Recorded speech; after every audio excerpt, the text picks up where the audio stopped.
За энэ нийтийн сонсгол зохион байгуулсны одоо үр дүнд бол иргэд одоо засаг даргатайгаа тэр төрийн байгууллага яг холбогдох төсвийн ажилтнуудаа бол шууд одоо санал бодлоо илэрхийлэх нэг ийм одоо боломж нэгдсэн. За тэнд дархан сумын иргэд ялангуяа одоо нөгөө зам гүүр засах одоо гэр хорооллын айлуудын гэрэлтүүлэг, орц бодоолын одоо нөгөө ариун цэвэр, нөгөө хог хаягдал, нохоо муурны асуудал гэл нөгөө сумын засаг дарга тавьдаг асуудлуудаа бол ихвчлэн бас тавьсан. За тэгээд өнгөрсөн оны 2018 оныхоо одоо төсвийн одоо гүйцэтгэлийг сонссон. Тэгээ эх 2020 онд 2019 оныхоо төсвийн гүйцэтгэлийг сонсчоод 2020 онд одоо ямар асуудлаар бол илүүтэй анхаарах ёстой вэ гэдэг саналаа бол хэлээд тэгээд үүнээс бол засаг дарга нийт нэг 4 асуудалд бол багцлж анхаарал хандуулна гэдгийг бол тухайн одоо сонсгол дээр хэлээд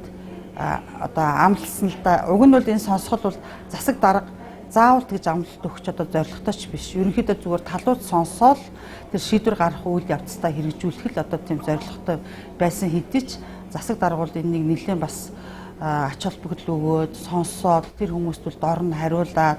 дараагийнхаа төсөвт бол энийг суулгана гэдгийг амлаад ингээ явж ирсэн. За энэ дээр бас нөгөө орон нутгийн хөгжлийн сангийн төсөв, жижиг дунд үйлдвэрлэлийг хөгжлийг дэмжих сангийн засаг даргын хариуцлагын энэ төсвүүдийг бол бид нэр эх онд бол ингээд нээлттэй сонгон шалгаруулалтыг явуулнаа. Тэгээ бид нар бол энэ шинээр энэ одоо бизнес эрхлэх гэж байгаа аж ахуй нэгжүүд одоо иргэдийг бол бид нар бол хамгийн түрүүнд одоо нөгөө онцлогтой тийм шинээр орон нутгийн онцлогт одоо тохирсон тийм бизнесүүдийг бол бид нар дэмжинэ гэдгийг бол засаг дарга бас ингээд тодорхойлж олон нийтэд бол мэдээлж ирсэн. За тэгээд энэ зам гүүр энэ барилгын ажил ялангуяа тэр энэ одоо дархан руу тэр мангартын зам засварын ажил гадаах одоо энэ гэрэлтүүлэхийн ажил гээд их мэдчлэн нэлээд тулгамдсан 2 3 тэр нөгөө